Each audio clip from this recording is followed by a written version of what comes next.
Halo teman-teman, selamat datang di Value Stock. Hari ini saya akan membahas analisa fundamental saham BJTM kuartal pertama tahun 2021. Oke teman-teman, ini disclaimer-nya. Yang pertama, ini merupakan sharing analisa fundamental, bukan ajakan beli jual ataupun hold suatu saham, dan keputusan investasi ada di tangan teman-teman selaku investor.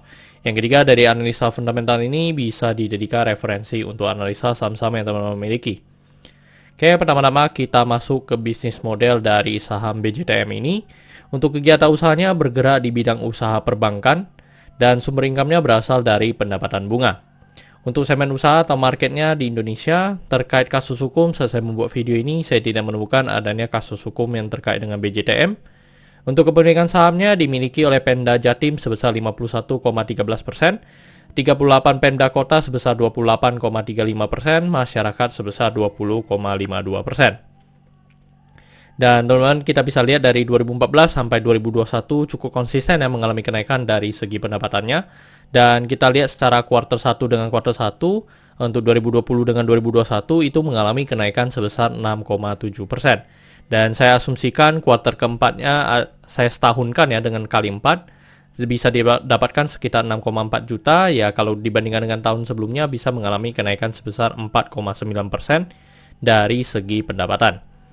Terus kalau kita lihat dari segi net profitnya juga mengalami kenaikan, dan kenaikan dari kuartal 1 2020 dengan 2021 mengalami kenaikan sebesar 2%, dan kita asumsikan juga kuartal keempatnya atau setahunnya ini dikali 4, maka kita bisa mendapatkan sekitar 19,5% dari segi net profitnya.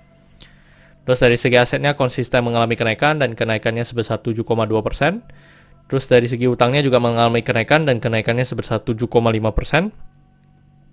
Terus dari modalnya juga mengalami kenaikan dan kenaikannya sebesar 4,6%. Jadi ini masih sangat bagus ya teman-teman. Dari segi neracanya semua mengalami kenaikan terus-menerus setiap tahunnya.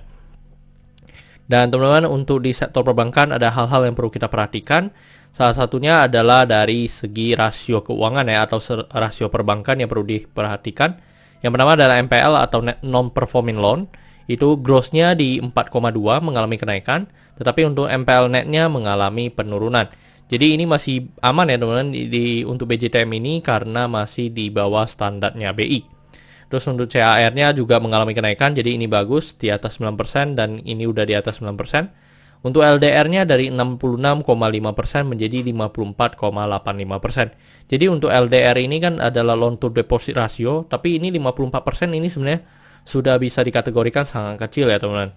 Saya sangat menyarankan untuk kalau bisa sih memang di atas 60 atau di atas 70%. Ini mana untuk lebih aman ya teman-teman, karena kalau 54% mereka punya profit ya pasti saya rasa menurun ya, karena untuk mereka kan loan-nya lebih sedikit dibandingkan dengan depositnya kan, sedangkan deposit itu mereka perlu membayar ya kepada nasabah lagi.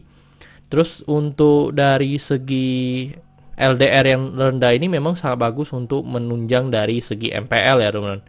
Jadi kalau LDR-nya turun ya sebenarnya NPL juga pasti mengalami penurunan.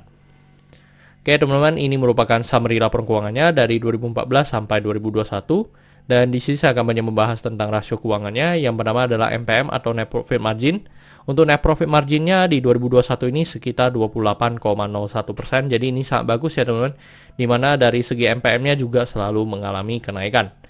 Terus untuk dari segi EPS-nya di 120 dan membuat per-nya menjadi 6,69 kali. Jadi ini juga per-nya juga bisa dikatakan kecil sekali ya teman-teman dibandingkan dengan tahun-tahun sebelumnya. Terus untuk dari segi book value-nya di 703 dan membuat PBV-nya di 1,14 kali dengan harga 805. Dan ini juga PBV-nya juga masih sebenarnya cukup stabil ya teman-teman, dimana dengan tahun-tahun sebelumnya yang juga rata-rata dari PBV-nya di atas 1. Terus untuk dari segi DER-nya di 7,55 kali. Jadi ini juga masih sangat bagus ya teman-teman. Yang dimana standarnya saya masih di bawah 8 akan lebih baik dibandingkan dengan DER yang di atas 8. Terus untuk dari segi ROE-nya di 17,11%. Jadi ini juga sangat bagus, masih di atas 9% yang saya anut. Dan dari history juga rata-rata memang selalu di atas 15% ya untuk dari segi Bank BJTM ini. Terus untuk dari segi ROA di 2%. Oke teman-teman, saya membuat video ini untuk harga sahamnya di 805 Dan dari analisa fundamental saya bisa mendapatkan nilai intrinsic value-nya sekitar Rp1.000. Jadi masih memiliki margin of safety 24%. Dan ini adalah kesimpulannya. Yang pertama dari produk dan jasa, saya berikan oke untuk BJTM ini karena saya melihat perusahaan ini mampu bertahan 5-10 tahun ke depan.